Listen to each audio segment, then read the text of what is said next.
বাংলাদেশ ভারতের কাছে কৌশলগতভাবে গুরুত্বপূর্ণ বলে মন্তব্য করেছেন দেশটির সেনাপ্রধান জেনারেল উপেন্দ্র দ্বিবেদী। সোমবার ভারতীয় সেনাবাহিনীর বার্ষিক সংবাদ সম্মেলনে তিনি এসব কথা বলেন।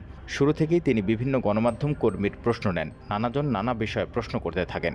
এক পর্যায়ে ইন্ডিয়া টুডের এক সাংবাদিক চলমান ভারত বাংলাদেশ সম্পর্ক নিয়ে সেনাপ্রধানের বক্তব্য জানতে চান। উত্তরে জেনারেল উপেন্দ্র দ্বিবেদী বলেন, বাংলাদেশ আমাদের প্রতিবেশী। দেশটির খুব ছোট একটি অংশ ছাড়া পুরো সীমান্ত জুড়েই রয়েছে ভারত। আমাদের সবসময় একসাথেই থাকতে হবে, একে অপরকে বুঝতেও হবে। এমন কোনো কিছু করা উচিত না যাতে আমাদের সম্পর্কে নেতিবাচক প্রভাব পড়ে। ভারতীয় সেনাপ্রধান আরও বলেন, বাংলাদেশের সঙ্গে যোগাযোগ অব্যাহত রয়েছে তার। গত বছরের ৫ আগস্ট ছাত্র জনতার আন্দোলনে তৎকালীন প্রধানমন্ত্রী শেখ হাসিনার দেশত্যাগের সময় বাংলাদেশের সেনাপ্রধানের সঙ্গে কথা হয়েছিল। সবশেষ বাংলাদেশ সেনাপ্রধান জেনারেল ওয়াকারুজ্জামানের সঙ্গে গত বছরের ২৪শে নভেম্বর ভিডিও কনফারেন্সে যোগাযোগ হয়েছে বলেও জানান তিনি।